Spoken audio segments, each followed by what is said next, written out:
What's up, guys? So I'm going to do a live stream in a couple of minutes. I'm just getting set up. But what's up, everyone? Hi, Nerdash. One off. What's up? Hey. So I'm going to get started in a couple of seconds. I'm going to be talking about doing. What am I going to be talking about? I'm going to be talking about working remotely. So I think this would be a fun subject, just because I think for a lot of us, the possibility of working from home doesn't really sound achievable, or we don't understand like what the perks are, and I want to kind of get into some of the benefits of it. So bear with me for 2 seconds. I'm just checking that my YouTube in fact is streaming and we're all good to go. Kind of new to all this, so give me 1 second.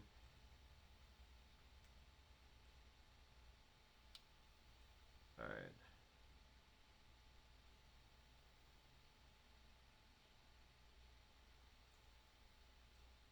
Cool.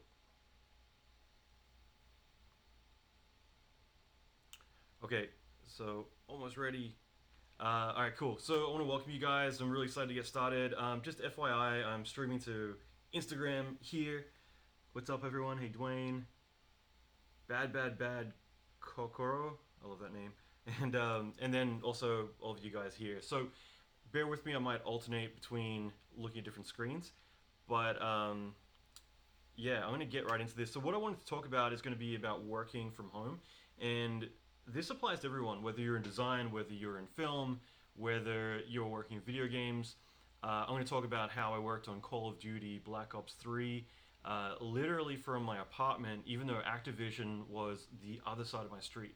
So whether it's that or working from Australia in a hotel room on several feature films from my laptop, as well as the benefits to it.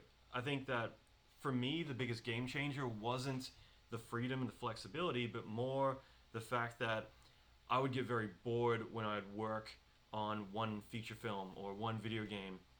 I'd hit render and I'd get everything done, and then I'd be waiting around for feedback, I'd be waiting around for simulations, I'd be waiting around for renders, I'd be waiting around for other people's assets to come in. And it became a little bit frustrating because I felt like I could be doing so much more. And there's only so many times that I can go to everyone and say, hey, give me more work, before we're kind of at a standstill. So before I get started, I just want to check, can you guys hear me okay? I'm just going to, bear with me, by the way, I'm doing a few upgrades here where for me it was a little bit frustrating. I was doing a lot of cool talks, and at the same time, like using a webcam, it's just like, the quality wasn't quite what I wanted. So now I've kind of upgraded the quality a little bit, but I'm still kind of getting my head into a bit of the tech. So give me 2 seconds. I'm just bringing out the chat so I can see what you guys say. Alright, but yeah, just checking if you guys can hear me. And on top of that, yeah, if you guys can just mention something in the chat so I can know that you're there. In the meantime, one really cool thing you guys might have seen, I had a new visual effects course on my YouTube, a new class. If you want to check that out, go to my YouTube channel. If someone can type the link in the comments. One thing, at least for everyone except for Instagram, you guys are going to miss out, but I actually just shared this on my Instagram. This is a work in progress render of Thanos that we're doing. We're going to have a live action visual effects shot and having Thanos actually turn to ash and break apart. It's going to look really, really cool. So I'm pretty excited. It's getting there. It's almost done. So that being said, we'll get right in here. Just want to check. Sound is okay. A little more volume. Okay, bear with me. I'll definitely tweak these in the future. So if I am a little bit quieter, bear in mind that next time I'll be a bit louder. Okay, so I appreciate that. But hopefully you guys can make out what I'm saying. Okay, good to know. Yeah, so actually, give me 2 seconds, guys. I apologize. Next time I do this, I'll make sure I'm a lot louder. But this time around, it might be a bit tricky. I don't want to waste your time with fiddling around with this stuff. But give me 2 seconds. I'll see if I can fix the audio really, really quick. Audio. Built-in audio. Let me try this. Can you guys just quickly tell me, is the audio better now? If you guys can hear me, just let me know if this sounds better now or worse. So, hey David, what's up, buddy? So just checking. I know you guys on Instagram can hear me. And again, thank you for your patience. Can you guys hear me okay? Yes? Better? Okay, awesome. Cool. Thanks, guys. I'll keep that in mind for the future. Okay, so let's dive into this. I want to get right in. So like I said, if you guys aren't on my YouTube already, definitely check out the Thanos stuff. I'm going to be putting out a lot of training around this pretty soon. So the next couple of days are going to be pretty rapid fire. But for the time being, I want to talk about working remotely. And David, actually, I shouldn't point you out, but you had mentioned something similar about this the other day. So, in general, and you guys type your questions in the chat as we go through this, and what I'll do is I'll try to read out questions as they come in. Okay? Is reverb? Man, I can't win here. Sorry, guys. One last time. I'm going to try this out. Is there any reverb now? So yeah, final time. I apologize. You guys are awesome. Thanks for hanging in there. I'm going to start in 10 seconds, but you guys just tell me if I fix the echo. If not, then I'm going to have to do a bit more fiddling. Does this sound better? Ah, man. I can't win. Alright guys, I apologize. I'm just going to have to go back to the quiet one, I think, for now. Just for the sake of getting this going. So I apologize. I'm going to go back to quiet. You guys just tell me that you can hear. And I'll definitely play around and see if if I can fix this up for later. In the meantime, I just want to get right into this. But yeah, I apologize that it's a little bit lower. But let's just get into this, and I'll definitely check the sound levels. I'm going to be doing these every day. I had a little bit of a delay just before because I wanted to upgrade the video quality. So that's better, but now I've got to work on the sound. So we're almost there. Okay, so let's dive into this. So what I wanted to talk about was to do with working remotely. I know this is a very popular topic that I've gotten, I don't know how many emails about, and it comes up quite a lot. And I think a couple of the key reasons for this is to do with the fact that some of us aren't located in one of the major cities, so Vancouver, London, Montreal, LA, New York, even Georgia now, is starting to get a lot of movie work going to that state. But in general, if we're not in one of those major cities, it's a lot less work. Those who are in those cities tend to have access to all the studios, and usually when you finish up one project, you can move to the next. So when it comes to us working in other countries or needing to go where the work is, it's kind of frustrating to always have to relocate. And in addition to that, there's a lot of us now who don't want to be living in an expensive city like San Francisco just to be able to work in the industry. And so there's a lot of limitations, as well as the fact that it gives us a lot more freedom. So I'm going to get into a lot of this. One thing I will mention is and thanks for that, guys. So one thing I'm going to mention is that this initially is going to be intentionally more surface level. And the reason is because I'm going to cover a lot of the why and cover a little bit of how all this applies. And then in later lessons or later videos, I'm going to get more in depth into the how, getting a lot more specific, because there are certain levers that I want to focus on. And one is outreach, how to write and craft an email and negotiate working remotely. It's very different saying, hi, I'd like to apply for a job, and saying, hi, I'd like you to give me work, and I'm going to do it from another location, unsupervised, and still have the trust of that person. In addition to that, one of the advantages of working remotely is that you can command higher fees. I'm going to get into that later on, but I've gone as far as, 10x'd my amount of money that I could negotiate, purely just because of positioning, and that's another subject that I'll get into. So we're going to be doing a lot. It's going to be a lot of fun. As I get into this, though, like I said, the why is the critical part I want to focus on for this moment.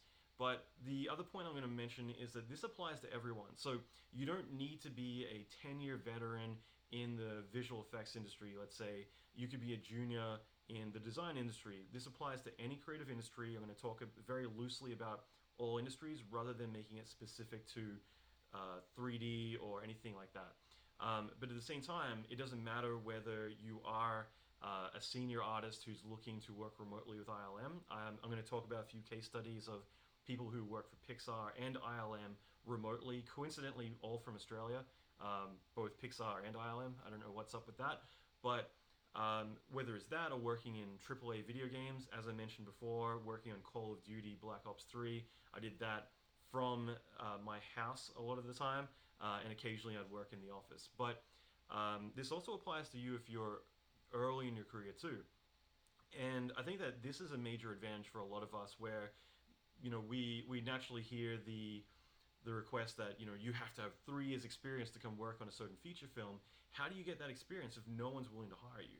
So that's another critical thing that I want to get into is the fact that initially working remotely opens up a lot more doors because people aren't necessarily looking to invest in you up front. They're looking more to solve a problem. So there's a lot of ways that you can get work working from home rather than initially getting into the industry where you're working on site. So whether you are at the beginning of the spectrum or whether you're a much more seasoned artist who's maybe wanting to continue working feature film, like right now is a good example. I'm in Portland, Oregon. A lot of you probably don't even know where that is, and it's right in the middle between San Francisco and Vancouver. And I wanted to move up here without even hesitation. I moved to a different state. I left California. I left LA. I left Santa Monica with the heart of the industry to relocate to a place that I had been to once. And I just came up here and I'm like, this is so green. It rains, it's beautiful, and it's still close enough that I can pop down for shoots and I'm still pretty active with travel. But it meant I could live somewhere really nice. And I didn't even flinch. I didn't even think about what's the industry like in Portland. And I'll be honest, there is no VFX industry in Portland, but I'm still working on Avengers, which comes out tomorrow. A lot of big game cinematics, Game of Thrones. I'm doing all these things from here, this very room, next to my books, next to my computer desk, my render farms in the basement, and I'm able to do all this without needing to be on site. Now, there are limitations with certain studios that work with the MPAA, or more specifically Disney, that there are certain projects you can take on, other ones that just might work within the whole remote setup. But there are a lot of tools now coming out that allow for more secure transfers and at the same time for network rendering as well. So Conductor, Kevin Bailey, and all those guys put together really amazing tool. And Aspera is another one for secure file transfers we use regularly in the movie industry. So there's a lot of different tools, and again, I'll leave the technical stuff for another talk. But one thing I will mention is if you guys have questions, leave them in the chat because I'm going to be going through and looking at what are either your big objections. Like, I want to know if you're like, yeah, Alan, you're full of shit. Like, I could never do that from New Zealand in my little hut or house or whatever it might be, or wherever you are in the world. I want to know that stuff because for me, I've got so many case studies on this that I'd love to bring in. I'm actually going to be doing a podcast with the VFX supervisor of Black Panther, who's also come on to VFX Soup Black Widow, which will be out. I think they start shooting in a few months. So I think next year it comes out. We're going to be sitting down doing a chat about this too, which I think will be really cool. For me, I'm obsessed with this just because it's changed my life and my career getting to do this. So that being said, this, like I said, does apply to everyone, but at the same time, the people that it won't apply to is going to be those of you who are like, I don't want to, hustle. I don't want to have to do more work. Whatever excuses you have, because there are going to be some of us who are just like, this doesn't work for me, and it's more because you're looking for like, I don't want to do more work because you're going to be managing yourself all of the time. If you remove your handlers, in other words, you're a supervisor, you're a producer, all these other people, as I've mentioned in these other live streams, you're going to need to be able to fend for yourself. You need to be self-managed. You need to be able to get your own work, communicate with clients, all of these other levers that you need to move. So keep that in mind. One thing I'll mention at the very beginning of my career, and I talked about this before, but the very beginning of my career, I initially, before I got into film, I worked on Half-Life and a couple other big projects. But at the very, very beginning, I was like 13, I think, and I started getting into 3D. I loved computer art, and at a certain point, I decided, okay, I think I'm good enough They're going to go out there and start looking for work. And I was not good enough yet. And of course, no one would give me any work. I tried so hard, I'd send my work around, I'd keep improving my work and keep using every single place I could. Initially, starting out at the big game studios, the big film studios, no one would reply back. But bit by bit, I started getting more creative. I started looking at different places. And also not just looking in my local area. I would look at different countries, different cities. I'd be mailing my work on a CD-ROM or a VHS everywhere I could. The thing is, bit by bit, I would get callbacks. I would get people saying, hey, I need this or that. There'd be times that I'd be on IRC, like little chat rooms. I'd wake up in the middle of the night. I'd go in there, I'd just sit down, couldn't sleep, and someone would come into the chat room and be like, hey, I need a lab coat modeled, or I need a game character made.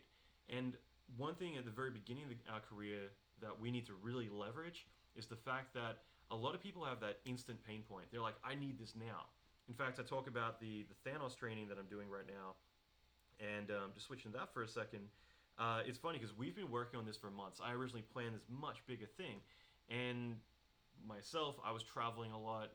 Carlos, who's modeled Thanos, he's working 24/7. So, you know, all of a sudden, the months eat away, and here we are. Avengers comes out tomorrow, and I'm frantically trying to do this thing.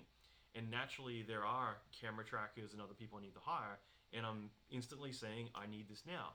I'm already hiring. In the last 2 days, I've hired a bunch of people specifically for this project. So a lot of the time we're going to have those pain points, and that's something for you to take advantage of. The more aware or more presence you have online and places where people are going to be looking, the more they need that immediate fix. They have a problem, and you could be the solution. So when you're online, that's definitely a key point just to keep in mind is that if you're in places where people say, hey, I need this right now, they're willing to pay a lot more because they need to solve that issue right away. And it's different when you're applying for a job at a studio where they're thinking more about how you're going to fit in with the environment, they're thinking about the long term, they're thinking about all these different things. It's different when someone's hiring you for a project and they don't care whether you stink, whether you don't shave, whether you smoke and drink too much coffee. All they care about is that you can do the job that you that you promised that you would do. So keep that in mind. That I think is really important in the beginning when maybe you aren't getting the callbacks yet. That doesn't mean that you can't be working right now. There's no excuse not to be getting jobs. So I think for me, I would try and get like web pages, like do little graphics for them, and just doing crappy stuff in Photoshop that I'm not proud of at all. But I would be getting little bits of jobs here and there, literally just by emailing everyone. And to this day, I think that anyone who says there's no work around in your city, I think it's just such a terrible excuse not to try because there's always going to be work around. And when you go online, it's an entirely different environment. Like there, you can 1 million x that. So we'll get more into that. But for me, with Half-Life, the way that I got that job was that I finally decided I'm going to apply for a job in games after working on like a new portfolio, and I sent it to two studios. One was Ritual in Texas, which I was a little kid, so I couldn't qualify for a visa. But the other one was Team Fortress Software in Melbourne, Australia, and they love my work. They're like, we want to hire you. Then once I signed all the NDAs, they're like, by the way, Valve Software is buying our company right now. So then we got absorbed into Sierra and Valve and continued to work on Half-Life. Now, all that required was I sent a bunch of images at the time, and then I ended up doing a test. And a lot of times, like as long as people are comfortable giving you the work, they're going to continue to do that. But it might require you to do some tests in the beginning or whatever it might be. Now, I'll get more into that later on, but the key thing to think about is that all it takes is you reaching out. All it takes is you being there and doing it enough times.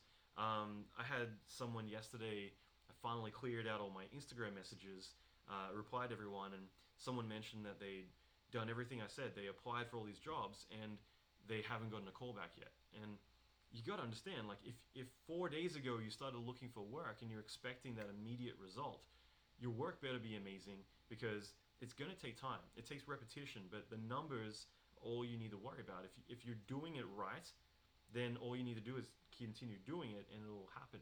But if you're not doing it right, then it doesn't matter how long you do it for. So I find it interesting that there are people who just after a couple of days are ready to give up. That they're like, I tried everything and yeah, I didn't get a result like last night, and they instantly step away. So keep that in mind that with anything, you've got to do the investing in time to get the results. So for me, like, Half Life was an interesting project just because I ended up building some relationships from that, which helped me down the line as well. But once that was done, I went back to the same old thing: apply for a job over and over and over to see what I could get. And it wasn't for another 2 or 3 years until I actually got an office job after that. So this was purely just working online. So you got to keep that in mind. So if I fast forward later in my career, the interesting thing about that was, and by the way, I'll do some Q&A in a little bit, but the interesting thing was that I mentioned earlier that I'd be working at a job and I'd go in there and I'd do my job. I'd submit it all to render, I'd submit it all to simulate, I'd send it all off for dailies for review, and I'd be asking for more work and I'd be waiting on people to get stuff back to me. And there's nothing more painful than sitting around after you've done everything you can to get more work and you're just sitting there waiting for work to come in. And all the time thinking of all the other things I could be doing. For me, that was really always frustrating, the fact that I would prefer to be doing multiple jobs, but because I'm confined to one studio, I'm kind of at the whim of the production coordinator, the producer, the supervisor, managers, everyone else. If they're not doing their part or whatever the situation might be, that ripples down to me. So I like the idea, if I were working remotely, that I would be able to take on one job, two job, three jobs. When I'm waiting for feedback, I can switch gears to the next one. When that's done, I can switch to the next one. I've done as much as 7 feature films all simultaneously, and that seems to be the magic number because a lot of the times I'll be doing Fast and the Furious, Flight, God, Witches, the TV show, like a bunch of different ones, like all simultaneously, and it still meant that rather than getting one paycheck, I'd be getting multiple paychecks coming in, and it meant that I could stay as busy as I want. And it means, if anything, that I can burn the midnight oil now, and then later, after Oscar season, after Super Bowl season, whenever I want, I can take some time off and relax, knowing that I've accumulated a good amount of savings during that time. So sometimes you can just ramp it up, take it on the jobs, and then turn it off. So I think that's important to think about, is the pay part of it too, because I'm going to talk a little bit about positioning later on. And like I said, this will be a multi-tier one. I'm interested to see what questions you have, because that will apply to some of the later content that I'm going to be doing, where I want to get much more hands-on. But like I said, you guys, drop in as many questions as you want. I can see a few people saying, will this apply for India? And yes, I mean, I've got people working for me right now from India. I've got multiple people doing freelance work, and that's just because they're available and they're really talented, so I'm eating those people up as quick as I can. If anything, I feel like there's a bigger advantage being in, let's say, a place that the economy is a little bit weaker, because for you it might be like, well, I'm in a country where the industry isn't very good. India has a very thriving industry. I don't care what you say. There's plenty of work there, but there are plenty of people also competing for it. But if you were to compete in a different pool, which again, like a lot of people are, but there is plenty of work to go around. The cool thing is that if you're getting paid US dollars, and let's say you're in Brazil, let's say you're in Vietnam, let's say you're in Hyderabad, in India, or other cities and countries, the economy, it's like being paid 2 or 3 times what you're used to getting paid. So there's been times in Australia where I'd be working for US clients, the Australian dollar dips, and I'm loving it because I'm almost making double what I typically would. So being in another country sometimes can be an advantage, not a disadvantage. So I want to talk a lot about the whys, and also step a little bit into the how, but like I said, I want to keep it fairly surface level for the most part. But for me, when I did finally decide to go and start working from home rather than for studios, it did mean that I had multiple jobs coming in, and it also meant that I wasn't just coming in as an employee being paid hourly. Typically what I would do is I would negotiate a fixed rate. And I've talked about this before because I think that it's a massive paradigm shift for a lot of us when we start to talk about or speak about the same language as a producer would. So in other words, when they take on a job, they do it as a bid. But then they go and they hire animators and artists, and these artists are charging hourly rates, sometimes time and a half, double time after certain hours. And it's very spontaneous, it's very dynamic, changing numbers. And it's very hard for you to be able to manage 20, 30, 40 artists, knowing that these numbers are adjusting based on how many hours they're doing. If they're working weekends, they might get double time. And with the fluctuation, all it takes is 10 or 15 artists to work overtime throughout the week for a few weeks, and you're $100,000 less than you should be when it comes to the books. So keep that in mind, that it's very scary for producers, and I've been in the situation so many times where trying to manage a project, knowing the numbers are fluctuating. When someone offers a fixed rate, it changes everything. But for me, having the experience of knowing how long a project's going to take, it gives me the freedom of saying that will be, 10 grand, or maybe they'll be 300 grand. Um, the numbers can get up there very quickly depending on what you're doing. And the thing about doing that is that you take on a project and it's a fixed rate, which means that you need to be the one pushing back. You need to be managing yourself, managing the production. But the advantage of that means that it doesn't matter what I'm doing. It doesn't matter if I spend 10 hours on the project. It doesn't matter if I have a bad day where you fight with your girlfriend or something and you're just not in the mood to work, or whatever kind of things could happen. Your internet goes out. I know, for instance, like Vietnam, there's a lot of brownouts. So you guys lose electricity for hours at a time. And something like that happens, it doesn't matter. It's not like people are worried about managing you or micromanaging you, because all they care about is the output. It's such a relief hiring someone to work remotely, doing a job promising a result, rather than on an hourly basis. If I hire someone and I'm paying them hourly, it's very scary, because I'm like, what are you doing right now? It's scary to think that they could be burning time and money. But if I'm just worried about a result and we've negotiated delivery dates, in other words, they say May 1st and May 15 and May 29, I'm going to be delivering for review this, and this, then as far as I'm concerned, I don't care. I'm going to move on to all the other things I'm going to do, knowing that I'm going to be seeing things after a certain date. As long as that's set up, then people are a lot more calm about it. So I mention this because it means that I can work on a project and then be like, all right, that's rendering, move to another one. I'm not worried about counting my hours, because that's 10 grand, that's 20, that's 5, that's 20. I've got all these different projects coming in, and I'm just focused on getting this to the farm. Okay, great. Now I'm going to switch over to this project, and I work on that, fire that out to the cloud or whatever to do its thing, and then I jump onto another thing, or while I'm waiting for feedback. And it means that I've got all that freedom, but I've still got all this money coming in. I did a talk in Paris a couple of years ago now, where it was called $1,000 per hour.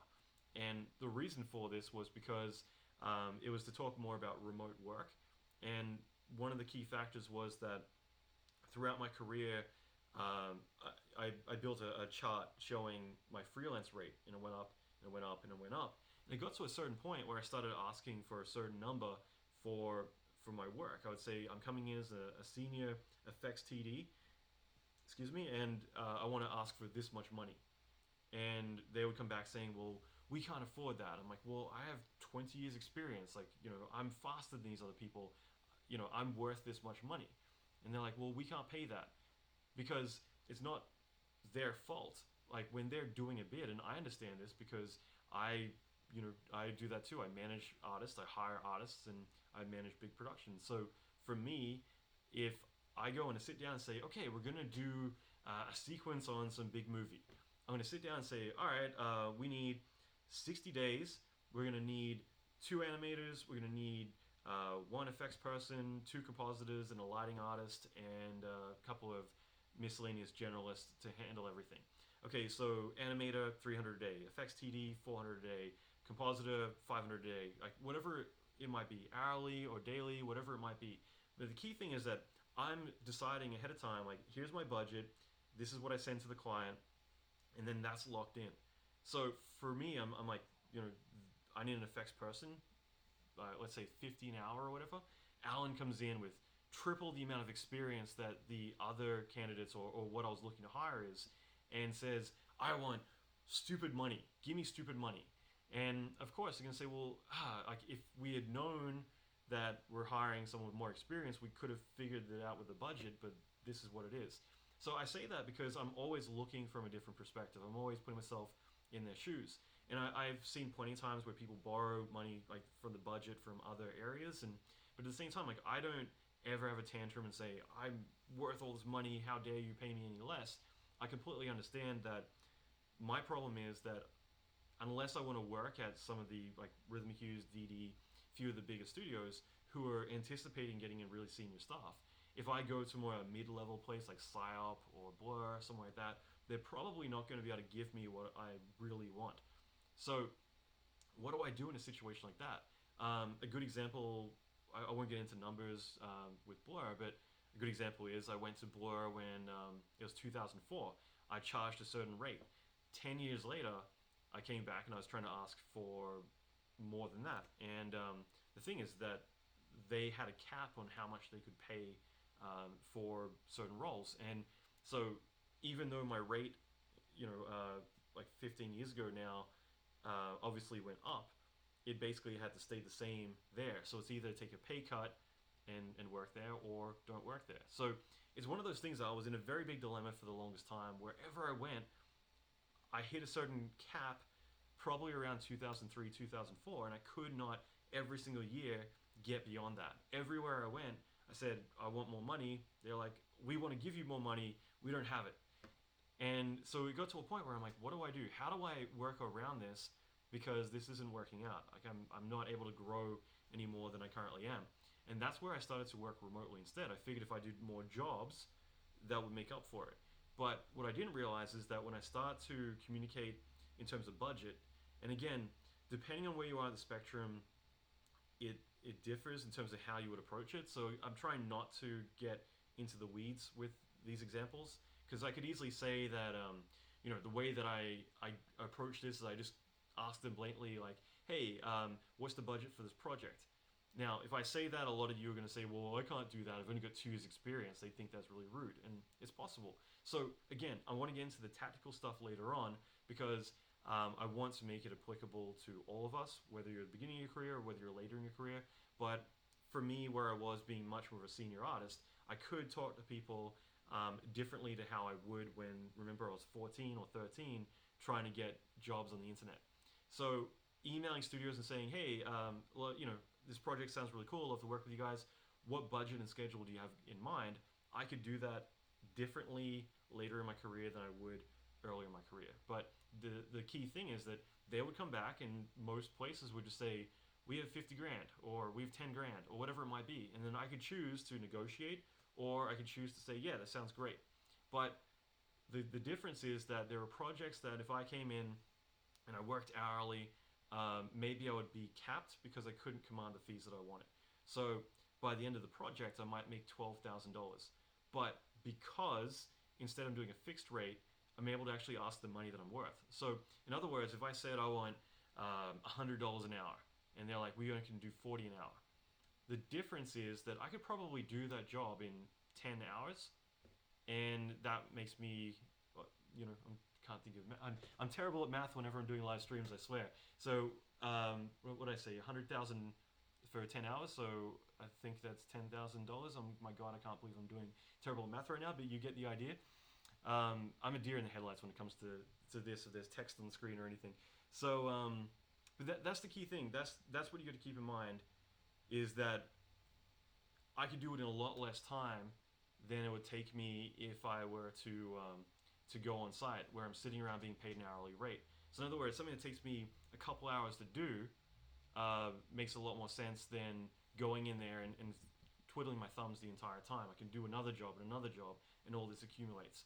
So when I was in Paris, I talked about that there was a job that came in, and I think in the end I did it for $10,000, and it took me 10 hours to do. So in other words, that was $1,000 an hour. It allowed me to get the job done in 10 hours, rather than if I were to try and make $10,000 from the studio, I'd probably need to be there for 30 days, right? So the shift for me was to do it as bids. And that's one way we can do it. There's plenty of different ways we can do it, and I'll, again, talk more about that later. But that was a major, major shift for me because, again, when we start to get into how you communicate with clients, you can do it very differently than you would if you're an employee. And it's already a plus for a lot of studios because they don't have to pay for a computer, they don't have to pay for all the licenses, they don't have to pay for electricity and all these other things. Electricity actually can get pretty expensive when you have one artist who's using 10 render nodes 24/7 doing a lot of simulations. That can get pretty pricey. So again, all the resources that one person takes up, multiply that. There's a lot of people to manage. There's a lot of stuff to review. But when that person is actually self-sustained and able to manage themselves, and they're worried about their own licenses, software, hardware, all that other stuff, it's less of a headache for those people because they're already saving money right away. So again, there's so many advantages to it that it actually is, um, as long as you negotiate it right, it actually is a pretty sexy thing for a lot of producers to say, well, great, you're one less problem we have to deal with when you look at it. So again, I'm going to do a Q&A pretty soon, so keep the questions coming. Um, and again, like, and Eddie, like you just mentioned a really great question. So like I said, I'm gonna try to stay too far away from uh, getting into the weeds with this stuff this time around, but I will go through a lot. Eddie was asking whether I would approach studios as Alan McKay or Catastrophic. Catastrophic is my studio, and we'll actually get into that in a minute because it's kind of interesting. If I were to actually, one thing I'll say just as an example is one good example of me, and I'll just give a few examples of working remote, and then I'll talk about Catastrophic. But for me, I went to Australia for a vacation one time, and I still had several, I think it was 6 or 7 projects going. Most of these were feature films, and I ended up doing all of these from my laptop in a hotel in Australia. Okay, so I want to mention that because you've got to think about how insane that is. And what it meant was that I had a bunch of computers on the other side of on the other side of the world in Los Angeles, sitting there, and I'd be able to remote in, fire out a bunch of jobs, and I wrote a few tools which allowed me to hit a button and it would transfer the renders. Like you compile them as a QuickTime, Dropbox it to me, and it would pop up where I could even on my phone look at my renders in real time and be able to review them and then tweak them again in LA from my laptop in a hotel in Australia. So again, like the technology has changed so much. Like it's definitely caught up with us. In fact, a really good example, two good examples of this is when it comes to the technology. And again, this is for later, but I don't think you guys know that like Blur Studio, they actually had an office in France for quite a while, for a couple of years, and those guys would actually just remote log into the computers in LA in Culver City, and they'd do all the work there. And it was really interesting because they used to use remote desktop a lot of the time, and there was 2 solutions. They had remote desktop, and I'm trying to remember the other company, Samsung or I forget, but another solution. It was basically like a Teradici solution, but these guys would just remote in, do all the work. Meanwhile, they're located in Paris, and ILM did the same thing. They had a secret studio in Los Angeles because all the artists were all from LA. So why not just go to where the artists are rather than bringing them to San Francisco? So they had the pod, and the pod was basically a office which had a screen, a keyboard and a mouse, and a little internet box, and all the computers would be back in San Francisco at ILM rendering and doing all their things. So this meant that it was really easy to turn up a studio and turn it off again whenever we needed. Or I should say we, I should say they. But this sort of thing, like these days, like there's a few studios like Scarecrow and a few other ones that are popping up that are completely entirely on the internet. And I've worked for companies going back as far as the 90s, entirely internet based. So I just want to mention that just to realize the possibilities with this. One of my friends, Chris, works with ILM, Neil Blomkamp, all the guys like that. For the longest time, he traveled with his family and he would work remotely on all these sorts of big projects. I have friends at ILM who actually work in Australia in like some small town. They got a good internet connection and they work full time for ILM. One of my friends works for Pixar, entirely from Sydney, Australia. He's more on the RenderMan side, so it's a little bit of a different story. But again, like I mention this because the biggest studios in the world still consider certain people for roles that are remote. One of my friends, Dan, he works for a very big game company on some very big titles, and then on the weekends or at nighttime, he'll go and work for Blur or other big studios. So again, I want to point out that you could be working a staff position and still work on the side doing this other stuff. Now, the flip side of that is that let's say that you're not ready to leave the industry you're in. Let's say that you're an archviz, like architectural visualization, and you're wanting to work in visual effects, but it's such a big risk right now. It's such a big shift that maybe you don't want to take the plunge just yet. Now, again, I've talked about this before about two trains. In other words, when you have one career, you want to let the other one catch up and overtake your current one before you jump ship. In other words, if you're an archviz, you don't quit and say, adios, I'm going to go and work in the movies now. You test the waters, and bit by bit, you get confident and competent in what you're doing, and eventually you can take the plunge and move full time into that position. So, working remotely, working freelance on other projects is exactly what you can do with that. Okay, so I'm hoping this is making sense with you guys. Are you guys getting it? What's up, Rob, by the way? Hi, Ivan, Oscar. What's up, guys? So, again, ask your questions here, and I'm going to go through and do a bit of Q&A at the end. But I want this to really resonate that there are so many different ways that this applies to you and how you can utilize it. So if you're wanting to test the waters, if you want to get that experience, this is how you can do that. There are so many studios that say you must have 3 years experience to work at our studio. Well, how do you get that? This is where you start knocking on doors and doing all this without needing to leave your home, without leaving to go to another city, a more expensive city to do it. So, like I said, I've got one of my friends works for Weta, and works on Game of Thrones, all these other projects, all from India, and he's doing all that from over there.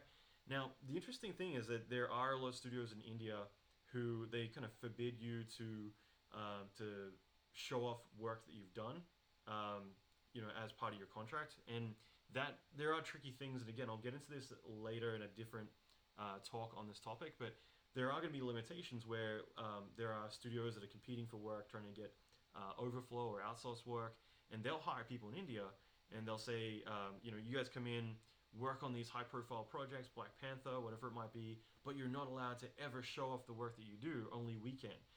And it's pretty mean, because it's basically saying, if you can't show off any work, then you have to work for us. But if you, otherwise, you'd get to work on this cool stuff, and then you'd be able to go and compete alongside us. So this is how we're going to keep you back. So this is where relationships come in, and just there's a lot of ways to do it without breaking rules, because again, I think that the minute you start breaking rules and showing stuff that you shouldn't, for me, I'm always going to flip it around. Like if I was the studio and you were showing off stuff that I didn't want you to show off, like, how would I feel about that? So there are workarounds to it all, but again, I'll get into it later. But keep in mind that you can do this. You can be working at Weta and all these other places remotely. Like, all that is possible.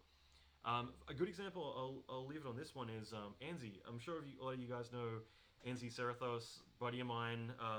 He's in freaking New Orleans, and obviously now he's working on, I think that is wrapped actually, but NCIS New Orleans or whatever. So that was really convenient for him to be there, because when work came to that city, he obviously was the go-to person, because there weren't other people.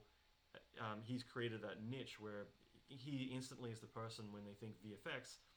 In Portland, they're going to think of Refuge and Fred Ruff. Hopefully me occasionally. And but they're going to think of Anzi when it comes to New Orleans. The thing is, for Anzi to move there, he moved there for love, but it didn't mean that he had to give up his career. It actually meant that he would work with other studios. And that doesn't mean that he has to work just with movie studios. You can work for Frantic Films or all these other different studios.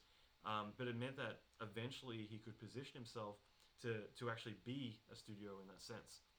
So I want to just point that out, that there's a whole world of possibilities out there. And this is what I wanted to really talk with you guys about tonight, is more to get you guys excited, because working remotely for me changed my life. It still meant that occasionally I get lonely and I'd want to just go work with people purely for the sense of working with people. But there's times where I'm purposely working remotely because I want to do multiple jobs at once. So that being said, I know Eddie was asking about Catastrophic, and that's another good example where initially I worked in Los Angeles, and then I left. I went back to Australia, and going back to Australia at the time, there was still not that many studios. So for me, it's either go back to working on, I always hated Australian commercials, because you look at European commercials, look at American commercials, even UK commercials, they'd hire these amazing directors that have a really good budget. The DPs, like director of photography, would be amazing. Like, they'd be so awesome. And then you go to Australia, a lot of the commercials for the longest time were like, we'll shoot it ourselves. Who cares? And it would just come back like blown out. Someone was shooting an SD on like a handy cam. Like the commercials looked like really bad, and it's very hard for you to have a good reel when you're working with crap. And me going back to Australia is like, oh man, like do I want to play in this pool? And I haven't really worked in Australia for the most part since like 2000, 2002, I think. Um, I lived in Australia just like I lived in Portland, just like I lived everywhere else. I would be working remotely for LA clients. So when I went back to Australia, it just meant that I would take on American clients the entire time. So that's just something to keep in mind that like I went back to Australia, but I still competed in the Los Angeles circle, and it meant that, as I mentioned earlier, that suddenly I'm getting a lot more money. I'm getting a lot more income because my client pays in US dollars. I'm living in Australia in at the time Brisbane, Australia, which was much smaller, much cheaper, and I'm being paid, which would be converted into Australian dollars. So $1,000 would equal almost $2,000. So if you think how to easily double your pay, go to somewhere where the cost of living is really cheap, and go to somewhere where the economy is a lot cheaper too. So certain areas of Brazil, or you name it, like there's so many places around the world that are very affordable, but you can get a good internet connection. You could be living with a high quality of life without the expensive cities. Like Vancouver is ridiculous. So keep that in mind, like all the advantages of doing that. For me, with Catastrophic, what happened was it was just more. I was working on movie sets for a lot of films, and it got to a point where Frantic Films, which isn't around anymore, but well, Prime Focus bought them. But I've been asked to go and open an Australian office for Frantic Films, and the thing about that was that I was still just being paid a salary. They weren't really giving me any support. My favorite people in the world were the owners, but it was kind of like, here's your salary, but just go make an Australian studio. And for me at the time, there wasn't much incentive because it meant that I'd be using my own contacts, I'd be putting my own blood, sweat, and tears into it. So it meant like, why don't I just do it myself? And I think for a lot of us, this can either be really intimidating or it can be the flip side where we're very naive in thinking like, how do you launch a company? How do you launch a movie studio? For me, it pretty much meant, okay, tomorrow I'm no longer Alan, I am now Catastrophic. I came up with the name Catastrophic when I was on Superman Returns at the Fox Studio lot. I was walking around, I'm like, what would be a good name for a company? And I'm like, Catastrophic. And whenever I see a movie now, they're like, the results will be catastrophic. I'm like, yeah, I picked the right name. I didn't realize that no one could ever pronounce catastrophic. I'd always get, oh, you work at catastrophic, no one could ever say it. So maybe pick something simple like digital pixels and whatever everyone else calls their place. But the whole thing was it wasn't a big shift. I didn't go get a bank loan. I didn't go and do all these things. It was positioning. It literally meant tomorrow I'm Alan. I'm not Alan. I'm now Catastrophic. I'm now CFX, catastrophic-effects.com. That's all it needed to be in the beginning. It wasn't me going out and getting new business cards or doing anything other than reaching out to studios, and instead of saying, hi, I'm Alan McKay, I'm a freelance blah blah blah, which meant they in their mind think freelance, you're going to come on and work for us, on site or whatever. Instead, I'd say Alan McKay from Catastrophic. If you haven't heard of us, this is what we focus on. I'm really interested in having a chat about what we can do. And again, this is where I'm going to get more into the weeds in other talks because I want to really get laser focused.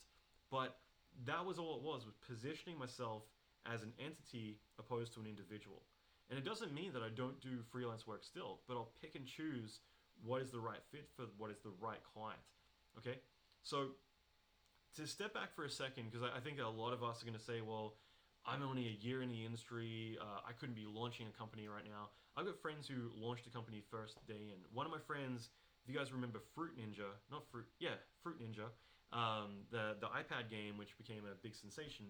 I remember having a conversation with him. I was his teacher when I was a teenager, and the owner of the studio. There's a few of the guys there, but I remember the original founder of the company, Jason Kassar. He was saying to me, Alan, I don't want to ever work for people. I want to have my own company. And for me, I just wanted a job at a cool studio. I just want to go in and do cool work. But eventually, I wanted to do cool work, but I wanted to do it without needing to be in LA all the time. And the whole idea of creating your own company sounds scary. It sounds intimidating. You just got to realize that like some people will do it right away. Like Jason literally just grabbed a few of his friends, Shamil, who's now the CEO, a few of the other guys, and they just said like we're now Half Brick. And the logo that you see on their on Half Brick, the company, that was my gift to them. I created this crappy logo for them the day that I moved to Sydney to work on a commercial down there, and so I had no idea that they blew up to the thing that they are today. And that wasn't guys who were like 10 years in. It was a bunch of students who decided we're making a video game company, and that's all you need to be. But again, you're not going to land ILM. You're not going to land Weta or whoever it might be off the bat. Even with Atomic Fiction, hopefully I'm not saying anything too private here about this, but Atomic, which is now part of Method, originally when Atomic launched, they went to ILM and a few other studios and said, "Hey, new studio, we want work." And certain studios are going to come back and say, "You need at least one feature film under your belt to show that you're proven before we'll work with you." But then other ones like Digital Domain were like, "Here's some Transformers." Then a couple months later, they're like, "All right, we got 3, 4, 5 features under our belt. We're good." So I want you to understand that like they're on the upper tier, okay, but then I've got friends who are students on the lower tier. For you, you just got to realize that there are always going to be people who need your services. I think this is the really naive thing, and it really pisses me off that people give excuses as to why they're not getting work. And most of the time, it's because we're not willing to put in the work, but we're expecting to get so much out of it. Okay? So, in other words, there's work out there. There's people right now, this very second, needing your services. It doesn't matter whether you're the best or whether you're the worst, but as long as you're able to convince people that you're good enough to do what they need, that's all it's going to take. Hopefully, you're somewhere in the middle, okay? But that's the absolute truth, okay? That there are going to be people who need a logo done right now. There are going to be people who need, the simplest thing for their website or a little thing for their short film. They need to have some little breath come out whenever one of the actors in their film is talking in a cold air or whatever it might be. There's always going to be something, some little camera track or stabilizing something, green screen removal. There's absolutely so much work out there, but the thing is, it's more of a matchmaking service. In other words, this is going to sound not sexist, but but let's say that you're a 1 looking for a 10. Okay. In other words, maybe you're dating outside of your circle, but the whole point is that you are going to find your 1. That sounds so crass, but you get what I'm saying. So in other words, you're going to find the perfect match for you. Your love, your connection, your soulmate is out there. So in other words, your client is someone who their requirements of what they need is going to match what you're willing to output or able to output. And bit by bit, hopefully you're going to get better, better, better. But I do see this as it's matchmaking. In other words, you've got to find someone who's at your level with your needs. The key thing is that you've got to be able to deliver what you promise. And I think that's the main thing that you got to realize. Like, whenever you're landing jobs, it's about making them comfortable with you. And again, like I was saying something crass about dating a second ago. Um, However, sorry, I just saw David say you got to be in it to win it. Thank you, because yeah, like I so stand by that. Yeah, I was gonna say something. I did say something crass a second ago about like matchmaking, but my honest truth is that I feel business and relationships are exactly the same. It's exactly the same in every single way. And whenever you want to land a job, whenever you want to get the money that you want, it's all about the other person. It's not about you. If you make them comfortable and confident in you, they're willing to take a chance on you. The same way with money, if the big pain point they really have about money, once you get to it, as long as you're able to resolve that thing, then they'll give you all the money in the world. Most of the time, the budget that people set, that's someone else has set the budget because they're like, don't go over this. And then the other person, their job is to hire someone and not go over the budget. But when you go deeper and you find out what that thing like that really they care about is, most of the time it's not going to be money. Sometimes it is, but whatever it is, you can negotiate and get what you want from it. But it's about figuring out what they really want and then being able to deliver that to them. So I want to keep stressing that 100 times because it's so critical that It doesn't matter where you are in your career. You could be working remotely right now. And it means that while you're working at Subway or KFC or you're working at ILM, doesn't matter. At nighttime, weekends, you could be working remotely for other people. You could be slowly building up that portfolio and each time making a new portfolio that's better, better, better. But you got to be doing it. You got to be hustling. You got to be actively looking for jobs and trying to get jobs for that to actually happen. And if you're not doing that, then you've only got yourself to blame for why you can't find work or why there's no work around. Even in the small studios offline, there's a TV station. There's going to be people who need graphics. There's going to be all that stuff. When you go online, you've got the entire world, every single industry, not just film, but video games, VR, indie games, and apps, magazines, whatever you need, there's going to be stuff out there. So, again, I just want to stress that there's no excuse. There's work out there right now, tonight, that you could be doing. So, as David said a second ago, and I appreciate that, David, you got to be in it to win it, right? So, in other words, if you're not trying, then how are you going to get the results? It's very easy to say, like, well, I'm not going to do that because you're afraid to fail. And I guarantee that, yeah, you're not going to fail if you don't try, but I guarantee, like, 100% that you're not going to ever get any results either. So, it's important to put in the work and then you get the results. I know that sounds like such an obvious and cliche thing to say, but it is so true. So, like I said, in the past, I'd always say go where the work is. The flip side is now that that's all changed with online, with all the tools and technology we have today. You guys were mentioning Fox Render Farm and Rebus and all these other ones.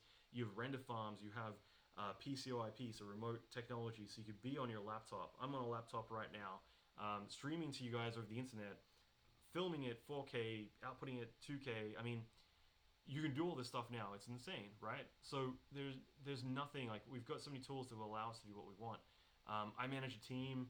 My assistant is in LA. My one of my core team is in Indiana. I've got guys in Spain, India. I'm trying to think. Russia. I think he's in Russia.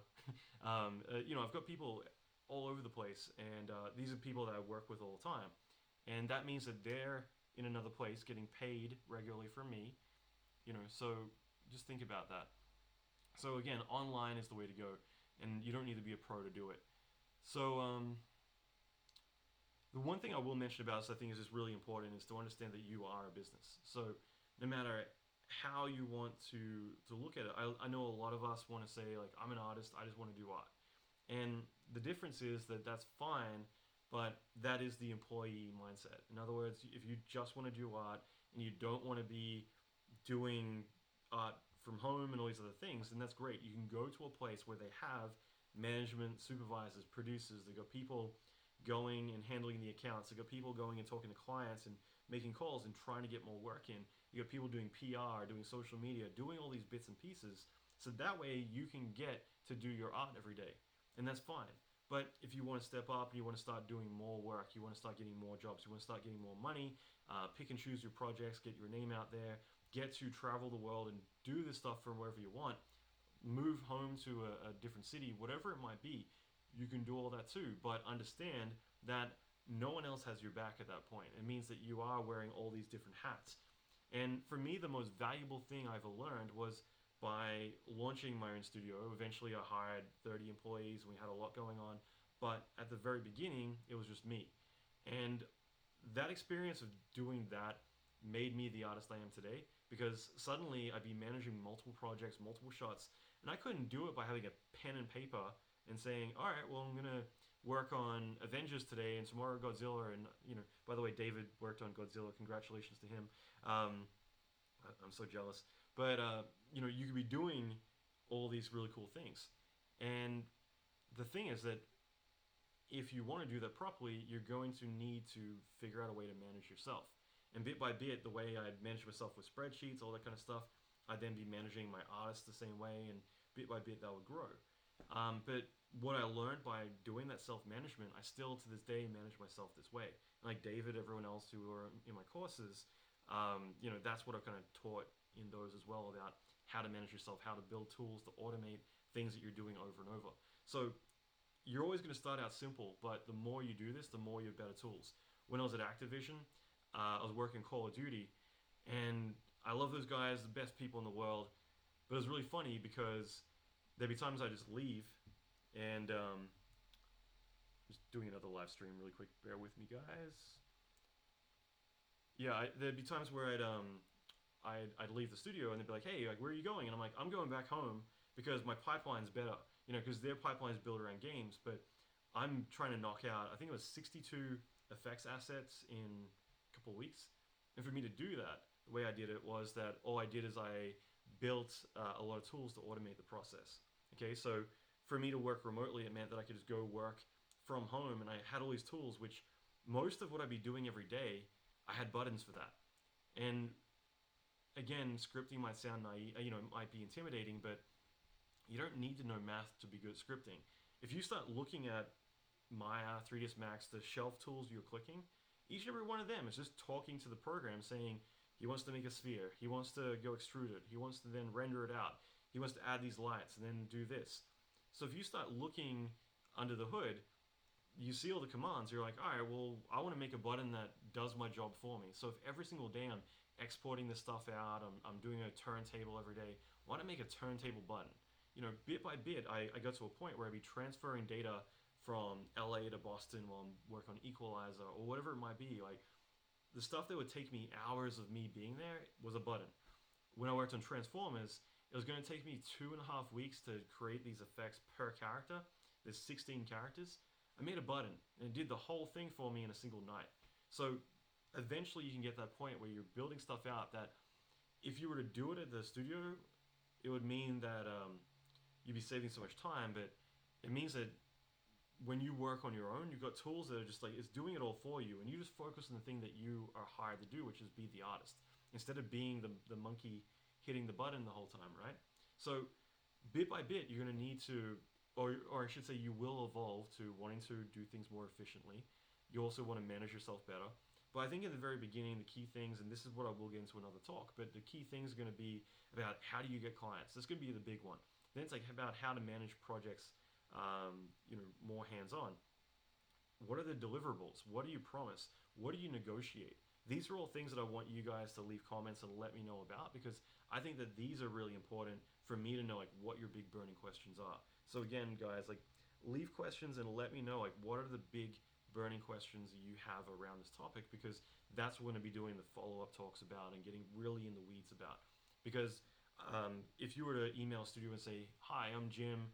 I want to work from home and I want to do a job for 50 grand." That's not going to work the same way that if you know what to say, how to position yourself, even how to cut a studio reel. I put out a demo reel guide recently, and you can get it at alanmckay.com/myreel. Someone wants to put that in the chat. I'll try to do it here if I can type. But I remember someone read the thing, but then they looked at my. I put together a demo reel for myself in 2012 just for fun. I haven't needed a reel since about '05, and he's like, "Your reel isn't anything like what you said in the book," and I'm like, "It is actually, if you look at studio reels." Okay, so everything I say about your personal freelance reel, keep it around like 30 to 90 seconds, only your best work, blah blah blah. It's very different for a studio reel, because what that is, you're literally holding a platter up with every example of different types of jobs you can do. So I might have a tornado, I might have a tsunami, I might have a car commercial, and it's very broad, but that's because I want studios to come to me saying, "Wow, we have a car commercial, we need a tornado in, and you had that stuff on your reel, like, we want that." And the amount of times I get people literally email me saying, "I want what's in your reel at 3 minutes and 46 seconds in." So it's very different when you position yourself as a studio.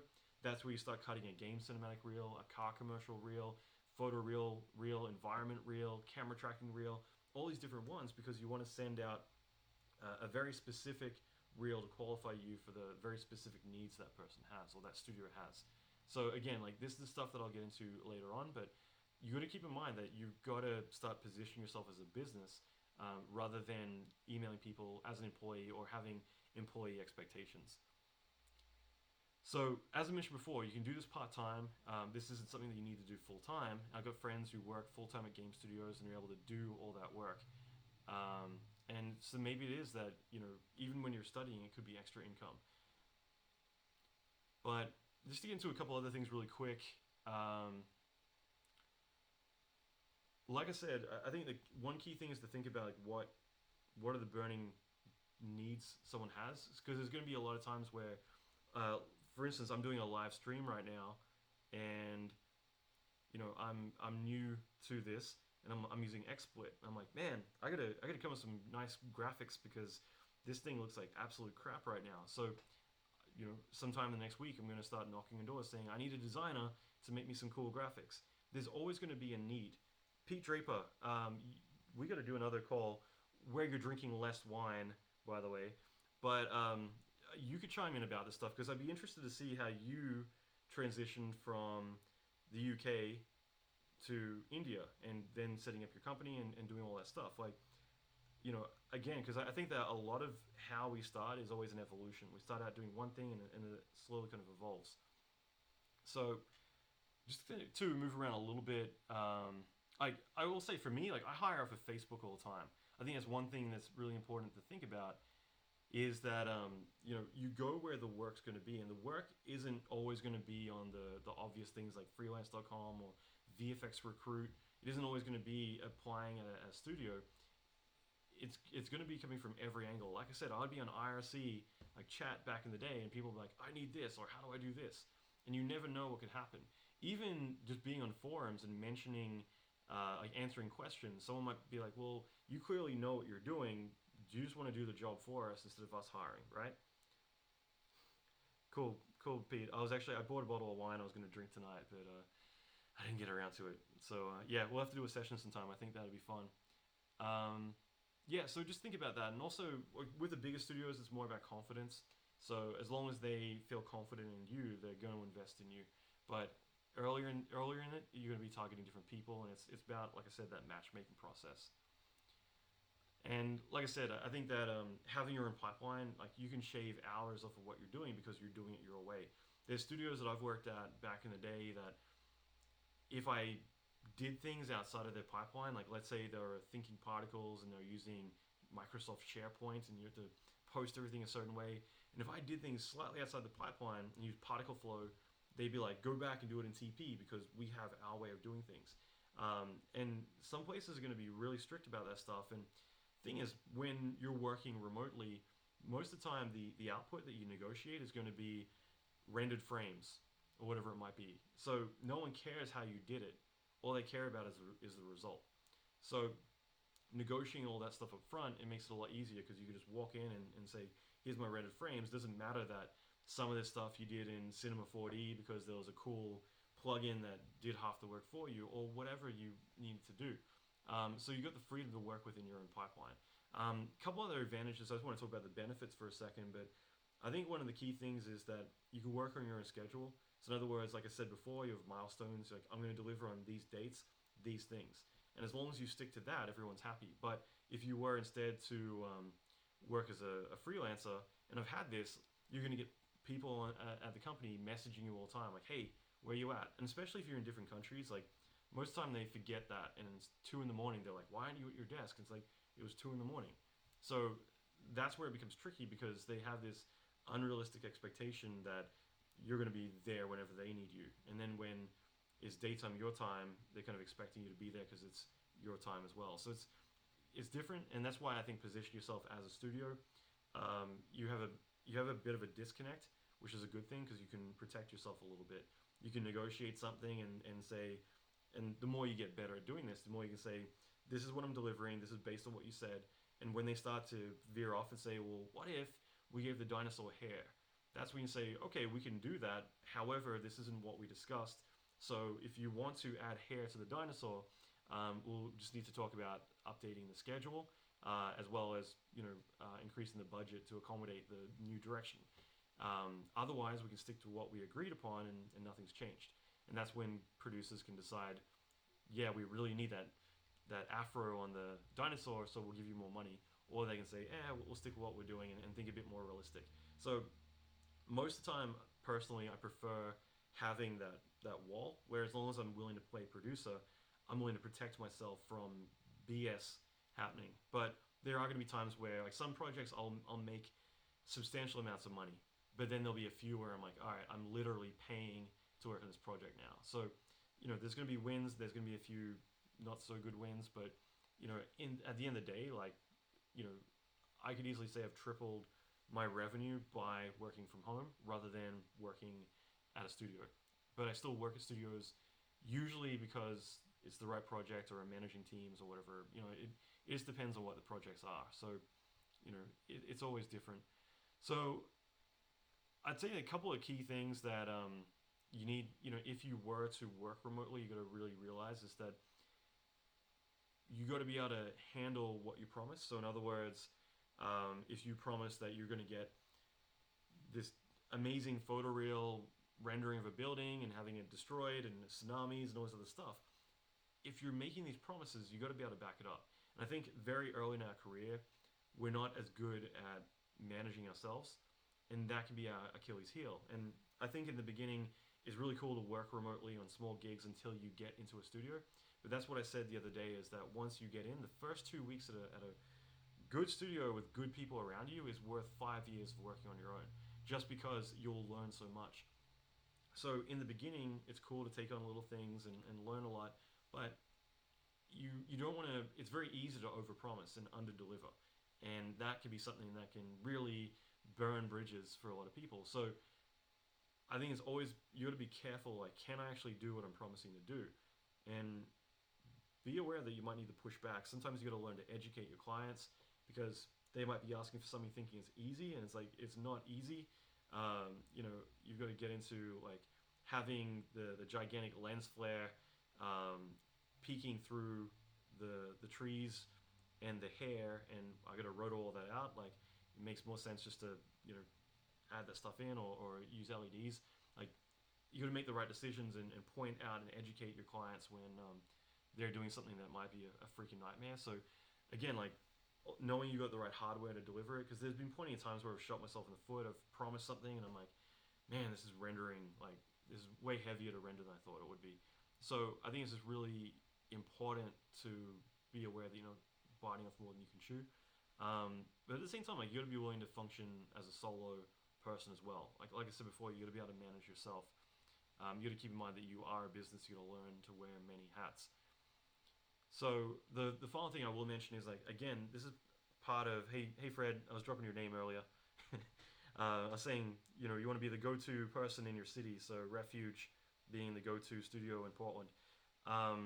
In fact, guys, I think we should do a round table sometime. Like Pete, Fred, you guys, like, it could be kind of fun just to kind of talk about this stuff because again, you guys are all studio owners.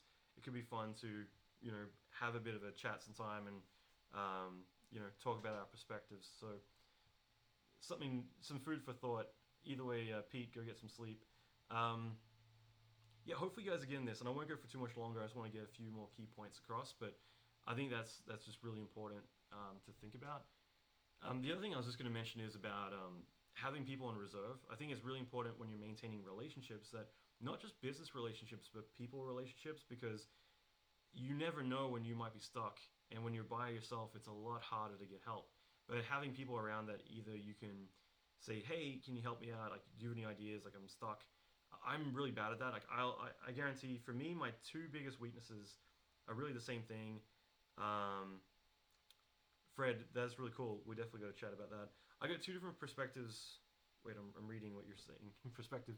I'm losing my train of thought now. So, my Achilles heel is that I'm not good at asking for help. As in, I don't have friends where I'm like, hey, like, how do you do this? I never do that, and it's not a pride thing, but maybe it is. I don't know, but it's not something that I'm proud of. I think that I'm stupid for not being willing to ask for help more often. So I regret that because I've got so many people ask me for help, and I always want to help them.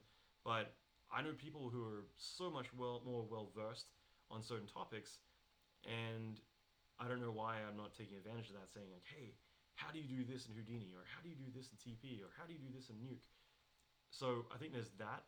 And the other thing is tutorials. Like, I don't do tutorials. I did a tutorial the other day, and like, I hate doing them. Like, it's funny because I do a lot of them, but I'm not good at following them. So again, like, I point that out because I know that these are weaknesses of mine. But I do think it's important to have people on reserve. I think that's very important to think about is that you need to have people that, let's say your back is against the wall. I was on Game of Thrones, and um, I just I had a very tight deadline, and so I got one on my team, and I said like, hey, I'm gonna go work on this shot, doing all the lighting and V-Ray, but I want you to work on it as well. And whoever's got the best work at the end of the day wins. So I had to, dilute some of my budget to that person, but it meant that I had a backup plan, and it meant that hopefully one of us is going to get a win. If both of us do, awesome. Even with Thanos right now, there's a bit of a miscommunication. I had two modelers working on one of the body parts, and so now I have two versions of Thanos, which I got to like flip a coin with. So again, like some of the time that happens, but it's good just to have backup plans. Like if you're literally by yourself, you can sometimes get cornered, and it's the worst thing in the world. So, like I said, I'm going to get into the weeds later on. I wanted this to be more about just the why first, and then the how to later. Because I think for a lot of us, we're going to be like, it doesn't apply to me, or I don't want to do that. But I want to really open your eyes to this. I think one of the key things to be able to do this, obviously, is know how to get work. That's going to be the hardest thing for a lot of us to figure out. So I want to get into, how to do outreach. As Fred was talking about with VFX producers, like how to be able to make the calls and reach out to the right people, how to position yourself the best to be the obvious expert for them. But also, it's all about relationships. So how do you maintain relationships? How do you build relationships? Not just studios, but also people who may down the line be power connectors that get you the work. And also about having that platform. So having a website, having your work everywhere so people know who you are. Even setting up social media where it's listening. So in other words, doing social media where you're yelling is one thing, but social media like Agora Pulse and tools like that, Hootsuite, they allow you to scan, all of these different feeds at once. You can put in keywords like job position, job availability, particles, whatever, and then you have like all of these different columns of real-time stuff from Twitter, LinkedIn, Facebook, forums that you're monitoring, all these different things, and it's just piling in. If you imagine you're the one person just applying for jobs everywhere, doing all this in real time, like you've got all these opportunities. So it's pretty powerful that you can actually mine all this information and scrape that information to use to your advantage. So it's not just about putting it out there, hire me, I'm the best. It's also about listening, and you can do all that. You can take advantage of all the technology we have today. So, like I said before, I'm just going to recap a couple of things, but you don't have to live in an expensive city like Vancouver or San Francisco to get work now. You can live anywhere, and if anything, it's just going to increase your revenue. There's so many times where people say, I need to get a raise, I need to get more money, when really it's they need to get a hold of their expenses. They're blowing the cash, they're doing stupid things, or they live somewhere where it's quite expensive. So most of the time you can give yourself a raise simply by living in a cheaper place, or getting clients that live with a higher pay rate in a different city. So you don't need to relocate anymore, which is a key thing. A lot of people go to Canada from the US, and they got to pay taxes in two different countries. So that's a tricky thing. So again, like you don't have to pay taxes in multiple countries. You pay taxes in your country because that's where you are. That's where you're living. So I think that those are really key things that you know you don't have to travel just to go to work, but at the same time, this is an opportunity where you can travel. I remember I did a job for Dolby. I didn't do the job on the beach, but I was literally on the beach with my laptop. This either sounds really stupid or it looks like one of those 4-hour work week kind of scenarios where it's like sitting back. But yeah, it was interesting landing that job and doing all the email and everything all from the beach, and then doing an initial pitch for it from my laptop in the hotel room. And like I've done stuff like that so many times. Like you could be traveling the world doing this stuff. Like you've got all these possibilities. So I keep wanting to mention that. So even if you do have a full-time job, but you want to make more money on the side, this is where on weekends you can be working, doing character modeling, animating, whatever it might be. And then of course you can do multiple jobs. You can take on multiple paychecks because you're bidding on all these different things. So like I said before, if you're wanting to switch careers, this is a great opportunity where you can get that consistent work. In other words, that second train.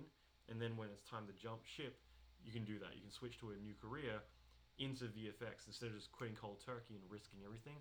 It could be a transitional phase. Okay, so again, those are the main things I talked about, and I wanted to kind of mention. But I'm hoping you guys are getting this right.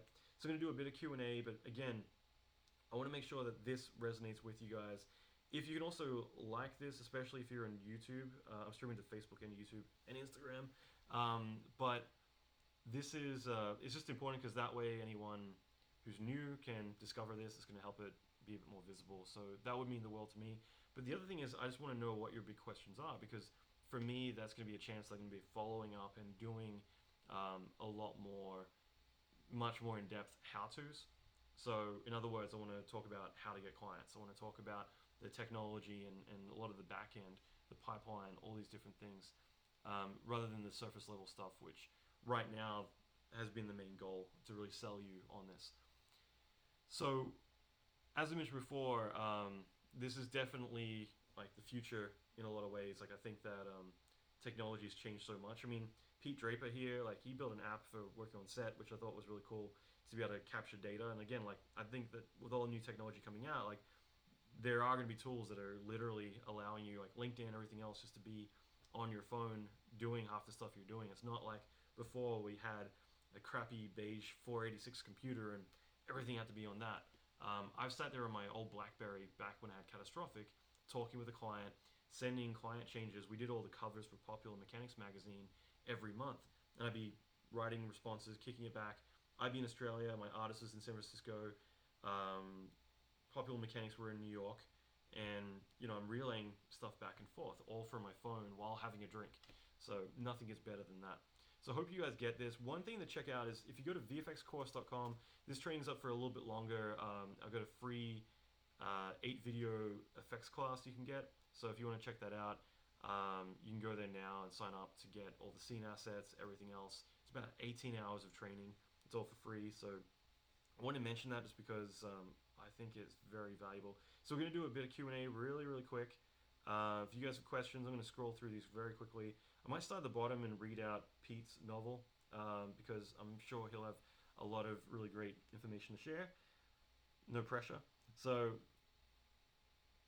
blah, blah, blah.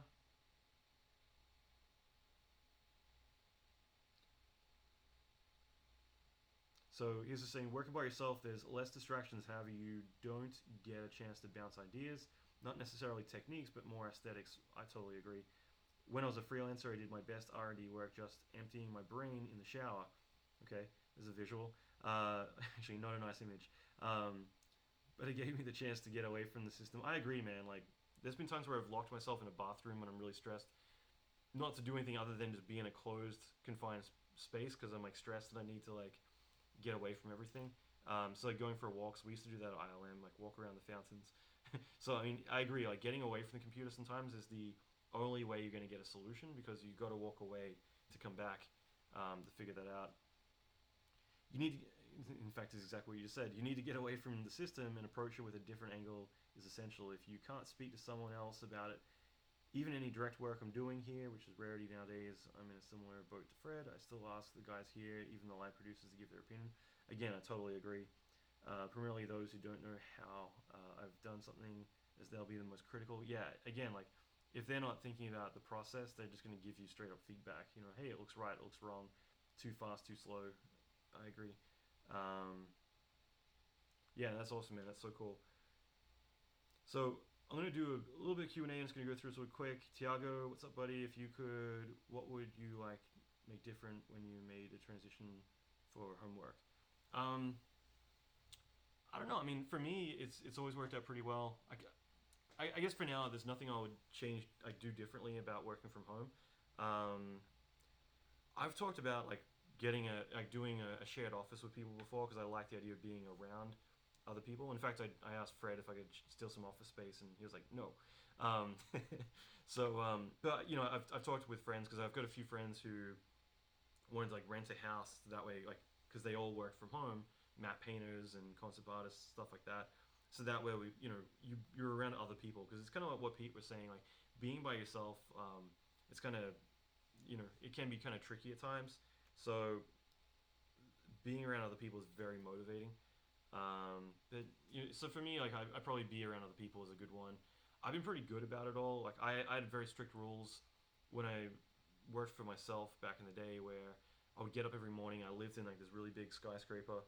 It's the tallest building in my city, and I'd go downstairs. I'd go have breakfast around the corner at this cafe, and sorry, I'd get up, I'd get dressed, I'd go to the cafe, I'd come back, and when I come back in, I'm at the office. So in other words, having that mental disconnect of leaving and then coming back to the office was really important. Because I think if you just wake up and you go hop in your PJs into work mode, like, you know, it's very hard to stay focused. So, I think there's just like a few mental things like that it's very, it takes a lot of discipline doing this sort of thing. So I'll just do a bit of Q&A. What's up, guys? Hey, you are ill core Sam. What's up, guys? Um, so Redshift. Oh yeah, so Apparatus Beats was saying using Redshift. I love the Redshift guys. I haven't used it as extensively as I thought I would. They gave me a license, which I'm grateful for, but I just haven't really been using it too much. Probably because I do a lot of volumetrics, and at the time it wasn't big on that, but it's definitely gotten better. Bo was saying abstract VFX that are crazy, lots of colors, just weird things happening, particles, micro details. That's cool, man. So, actually, this is a good one. So, I think it's Mercia. Sorry if I say this wrong, but Mercia, how do you deal with personal life working from home? Is your girlfriend working from home too? So, my fiance is a designer. She does vehicle wraps. So, in other words, like she's doing like 50 Cent's Lamborghini right now. I shouldn't say that publicly. I should have said, sorry, isn't doing that. She's doing a celebrity wrap right now, but she's doing a lot of Ferraris, Lambos, stuff like that, which is really cool. And she works later hours than I do. So yeah, that's a really good point. Right now, there is no work-life balance. I'm pretty good about that, but she can probably hear me. But she isn't. She's terrible. She's terrible at it. So because of that, she ends up working crazy hours. Then I'm like, all right, well, if she's gonna work crazy hours, I'll work crazy hours too. And I now have an office space downtown, and so I go there mostly when I'm doing more admin stuff. So like when I'm managing like teams or emails, doing a lot of writing, I've got an office for that. But all my 3D equipment is here. So if I'm doing video or if I'm doing 3D, then I'm here. So I like the idea of like leaving to go to work and coming back as a bit of a disconnect, but working from home specifically, yeah, it can be pretty tricky. So like even getting like going to WeWork or one of those like remote communal office spaces is kind of cool just to be around other people. But yeah, like it can get kind of tricky. Yeah, Pete. Yeah, totally. So Tiago, do you have Arnold? I won't get into too much 3D technical stuff. I'm gonna do a Q&A sometime. I like Arnold. I've been friends with Marcos Fajardo forever. Since I was like 14, I've known that guy. He wrote Arnold back then for Max. It's been around for so long. So going through a few more cues. So Dimitri was saying, where do you get an extra 40 hours per day to manage everything you've got doing, or are you not sleeping at all? Yeah, I'm going to be doing a video on productivity pretty soon because um, the reason I have the podcast and I do all these things, like I don't do this because it's fun and I like beating myself up with like doing all this stuff. It's because as much as I like talking about effects and everyone's learning effects or learning 3D, ZBrush, whatever it might be, the things and maybe Fred and Pete can chime in on this or anyone else. For me, I look at so many of like myself, you guys, everyone, like all my students, the things that got us the jobs that we have weren't getting better at doing 3D. Like being good isn't enough. Like we got to be doing all these other things. So like being productive, like I have freaking notes everywhere. Boards. I've got whiteboards, calendars. I have my phone on Do Not Disturb all the way through the day. At certain times, I turn that off and I answer calls. Um, I'm so insane about productivity because it's the only way that I can get as much done as I can. And this applies to all of us, though, guys. Like, the more that you learn to manage yourself, and this is where I was getting at with like working from home. This is part of it. Like that's why I was using spreadsheets and doing all this to getting good at Excel to be a better artist. Like who would have thought? Because this is how you get ahead. Is like to take back your day. The amount of like one of the guys at Autodesk the other day, I kind of like got yelly with him. That's going to be a word. Um, because he kept calling up and he wouldn't put anything in his calendar. And then later, like, long story, but it's just like, if it's not in the calendar, it's not going to get done. Like, that's the rule of thumb with everything that I do. If it's not in my calendar, we had a meeting that I missed once. I'm like, well, it wasn't in my calendar, so I never showed up. And you've got to understand that. Even if it's just you, no one else is looking at your calendar. The more you put stuff in the calendar, the more things will get done. I only put things in the calendar that actually 100% I'm committing to. Because it's easy just to fill up a calendar and be like, oh, look at me, I'm so cool. But if it means that only it goes in the calendar, like Fred and I are getting a beer next week. He sent me a calendar invite. So that way I'm not going to forget or anything. It's in the freaking calendar. I'm going to make time for it. So all of this, it's about like total productivity and self management. Dan, yeah, this will be a replay on YouTube, at least for a while. I might eventually take some of these down. We'll see. So I'll do a few more questions, but then with everything, I'm going to go through all of these, and I'm going to definitely mine these for stuff that I'm going to do more videos on down the line. So just going through really quick. I think based on work. So hey, sorry, but I'm reading these upside down. So hey, Alan, thank you for everything, man. You rock. Thank you. I appreciate that. What if you're working with a client that you like and they dig your work, but then they pay you to just keep trying ideas? This is based on working remotely. I'm just wondering.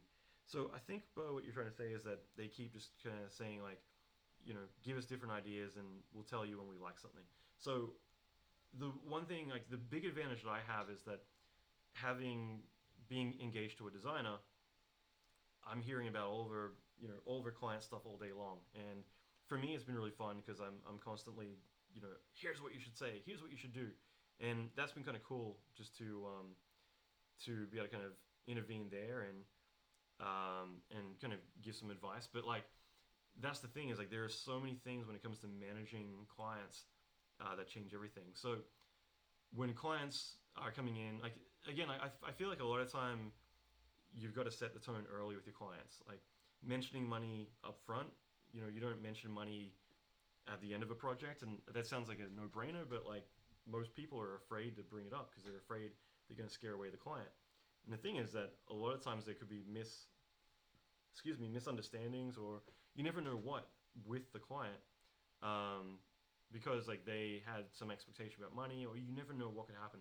So it's better to treat it like a business and put all these things up front, tonality, all these things. So the more that you communicate with someone and set expectations very early on, educate them, because a lot of clients they don't know, like even with design, like they think, oh, you're just drawing some napkin sketches, doesn't take too long. It's like no, like there's research, like hours of research before we even like jump into Photoshop or do anything else. Like you never know like how much work actually goes into it. But if you educate them, if you say, here's a quick video or document outlining my process, when I bought a house, I loved how the bank was giving me an update. They had like a 20-step process or 50-step process. They're like, you're at step number 12, and now we need you to do this. But like knowing where I was in the process, it meant that I knew what I needed to focus on or what else is going on.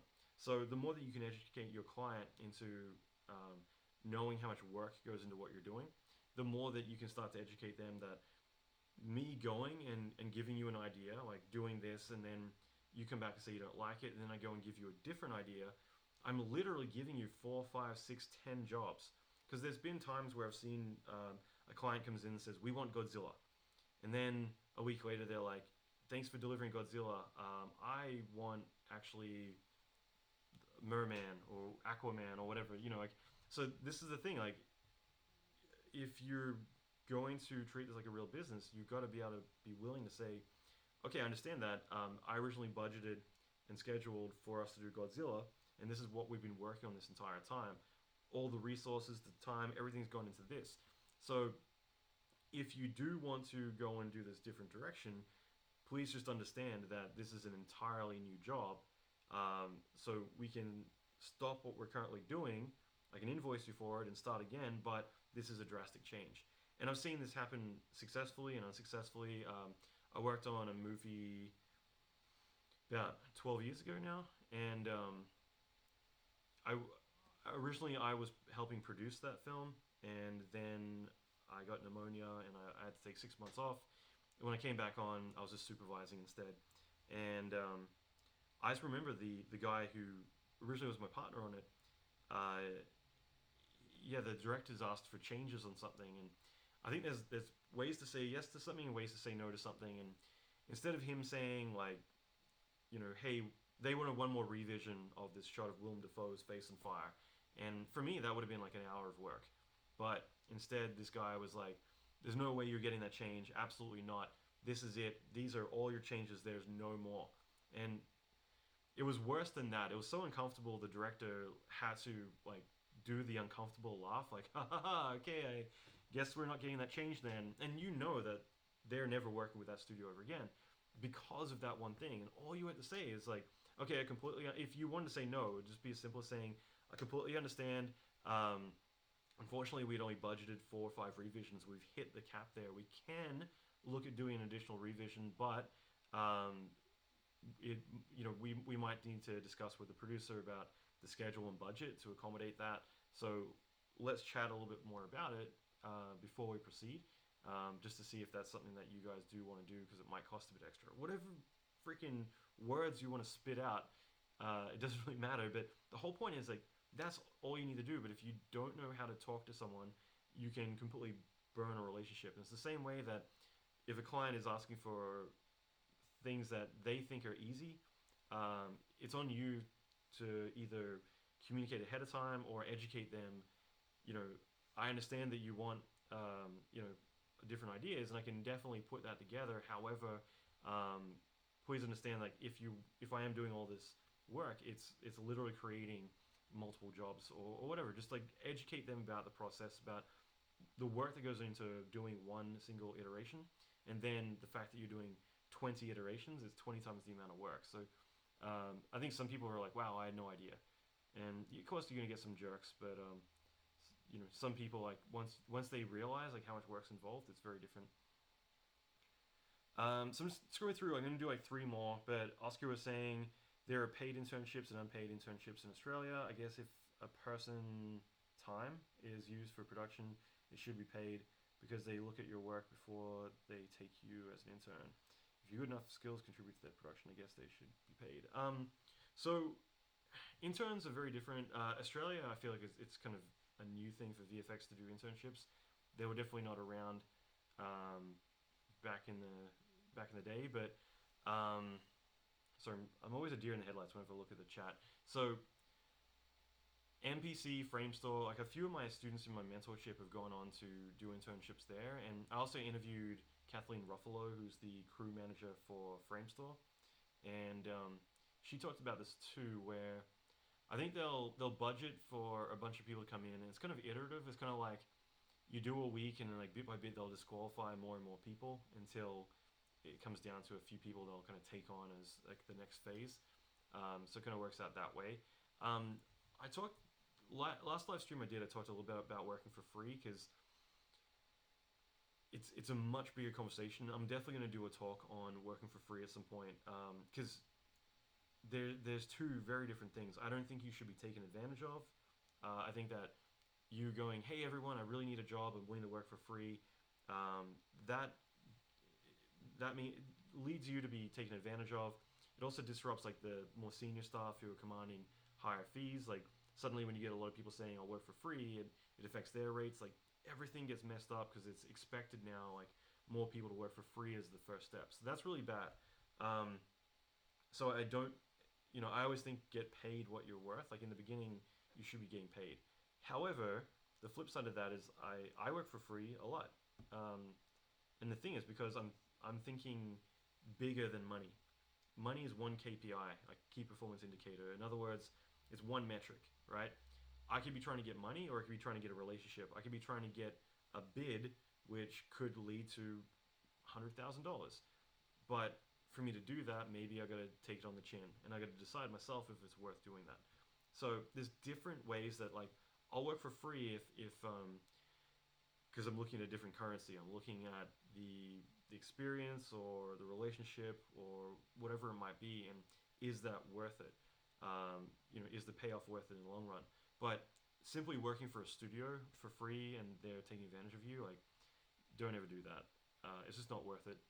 But yeah, like I said, there's two flip sides to it. But for me, it just comes down to like what I'm really after. Because I might, like, if someone said to me, and I'll talk about this for a second, but if someone said to me, "Hey, you got to work for free," and I feel like I'm worth money, I'm gonna say like, okay, well, look, I understand if right now this position doesn't pay because that isn't. There's a difference if they're trying to take advantage of you over you doing a job where they don't have the budget, but they're looking for someone. They're upfront about it. That there's no money involved. And for me, I'll simply say like, I realize that there's no money involved in this position. I still have to turn down other work potentially, or I still know what I'm worth. So I'm willing to do this for X amount of time without a budget in place. However, in return, what I would like is to have a credit here, or I'd like to get experience here. If you land the job, then I want X amount of money. I would always look at the other things I could get because if they're concerned about money, they're less concerned about these other things. So maybe me getting to sit down with their best artists and get trained up by them, which would be worth its weight in gold, to them doesn't cost them a cent compared to paying actual money. Like, you got to think a bit more broader. But again, like I said, working for free and being taken advantage of, very different things. Yeah, and again, I'll just quickly say I hate when I get studios saying, like, can we use your work? And if we land the job, then we'll hire you. And it's just like, no, tell me who the client is. I'll just go bid on it myself. Then, why would I use my work so you can get the job so you can give me a job? Like, I can just get a job myself. So I hate when studios personally reach out to me and say, work for us for free or give us your demo reel, and if we get the job, then we'll hire you. And it's like, oh, I can get a job. I don't need I don't need to help you.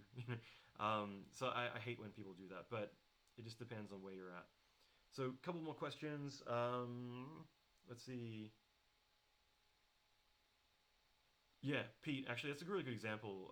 If you're working for free, like, is everyone else getting paid, and are they going to make money on the project? So, yeah, I mean that's simply what it comes down to. Because if they're making money, like, because that's how I look at a lot of stuff. Is like, you know, if they're making money from it, then why aren't you making money from it?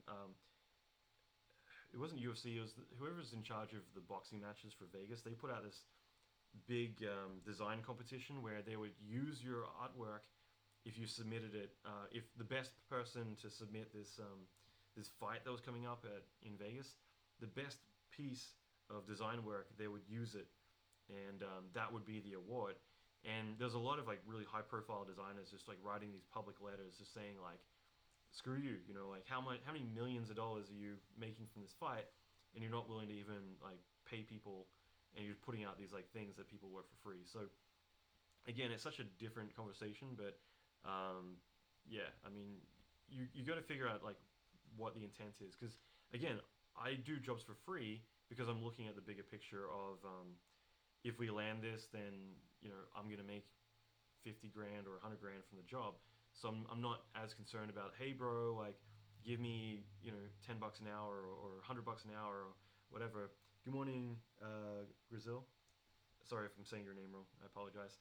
So I'm thinking of the big picture, but that's my decision and that's where I'm at in my career. But if I'm starting out and if I'm going to a studio and the studio is like, we don't pay the first 3 months or whatever, I'll be like, great, well, I don't work the first 3 months. So again, it just depends like where you're at. I don't want it just to be a whole work for free chat, but I do want to talk seriously about this topic because there's very different shades of this, and at the same time, I think a lot of people have like a knee-jerk reaction to like this topic too. So Eddie was asking, doing remote and doing bids, where are you doing that as? Oh, that was Al McKay or Catastrophic. So, and I've done them as both. I've gone in as I've even like done Al McKay, then transitioned into Catastrophic. So there's a studio in LA where I always felt like they were very. Actually, this is an interesting thing. So I'll end it on this, okay? And then I'm gonna go through. I'm gonna do more on this stuff. Um, so I'm just looking at the chat. So the last thing I'll talk about is that there's been jobs that I've worked on in the past where the the studio I feel is very disorganized and they don't know how to manage their team properly. So I'm comfortable doing the job only if I were to manage myself. In other words, I'm creating a protective barrier by being a remote worker because otherwise I know I'm just going to be in this giant shitstorm because of all the politics. Because if they're checking on you every day, they're like, hey, Alan, we need this. Hey, we need this. We changed our mind. Can you do this? It's very different from what are your requirements? What are the deliverables? Okay, I'm going to deliver these milestones. I want payments on these dates. We're going to have reviews on these dates. And then from there, they shouldn't really be contacting you, outside of those channels, at least expecting things from you. They can check in and say, hey, can we ask to see something because something came up? But, typically you say, well, look, originally we discussed on these dates. So for me to do that would be kind of difficult right now, whatever. So like, again, having that disconnect, it means that you're not caught in the shitstorm that happens at that studio. So I think that can sometimes be really beneficial. So there have been studios where originally I've freelanced for, and then I've come back and emailed them and said, hey, just to let you guys know, as of now, I'm actually now working as a outsourced vendor, and I'm only available to do offsite work as a vendor. So if you want to chat more, I'd love to know of any work that's coming up that we could discuss. Blah blah blah. But I'm essentially repositioning myself both on their books and in their mind that the way that they would work with me moving forward would be this way, and that's important because that way, you know, I'm not going to get caught up doing as one of you guys mentioned earlier about like, hey, do another version, do this take. We changed our mind because I can say, we discussed doing this. If you want me to do other stuff, then let's talk about schedule and budget, as I always say. So hopefully this has made sense. Like again, like I'm going on a bit of a rant now, but like for me, this whole talk, all I wanted to do was just talk about the why first in terms of why you would want or how you would want to work remotely. And then we can get into the weeds, we can get really into the trenches with the stuff. Rather than me getting super technical right now when a lot of you are going to be like, well, I don't know if I want to work remotely. I want to point out all the different ways you can do it and how it could really benefit you. And then you guys can think about that for a while and ask your questions and I'll come back with a lot more of the specifics. So hopefully this all made sense. I hope this resonated with you guys. I've got a free training course if you guys want to check it out, vfxcourse.com if one of you guys wants to type that in the chat. That's a free 8 video class. It's about 18 hours. It's only going to be up for a little bit longer, which is why I wanted to mention it. Because, I'm going to be putting out some new training soon, so this is your chance to grab that. Like I said, if you go to my YouTube, if you guys can subscribe, as well as like this video, leave comments in there, opposed to in the chat. That way I'm actually going to see them. It would be really important. Also got this Thanos training, which I'm going to be releasing in a couple of days' time. So I'm going to be actually doing the whole decimation, where Avengers Infinity War, everyone turned to ash. That was something where what I wanted to do was actually have Thanos as one of the 50% that turn to ash and fall apart. So I'm doing a whole training course on that. It's going to be live action. We're shooting it on the red epic weapon Helium at 8K, and I'm going to be putting in animated character. I've got one of the animators from Avengers Infinity War at ILM animating him in a couple of days' time. And it's going to be really, really cool. So make sure you don't miss out. Make sure you don't miss out on that by going to my YouTube channel and subscribing there. So I'm going to leave it there, guys. This went way longer than I expected because I'm working on some new stuff right now. I'm going to show you guys in a couple hours. So again, thanks so much. If you can like this video, if you can share it as well, it would mean the world to me. But let me know if you want to see more of these. So if you can actually leave a comment on the video in YouTube, not in the chat, I'm going to look through that and I'm going to try to put out video content around what you guys want. But at the same time, just let me know if this is something that you enjoyed. I'll definitely fix the audio so I'm not as quiet. Instagram, I think you guys are cool, but everyone else, I'll definitely make sure that I'm loud and you guys can hear me okay. But I appreciate you guys sitting through this, and I apologize. Like I never intend to make these so long, but when we get into it, I want to go really in depth. I don't want to like usually skim the surface too much. So thanks again, guys. I appreciate you, and I'll talk to you soon.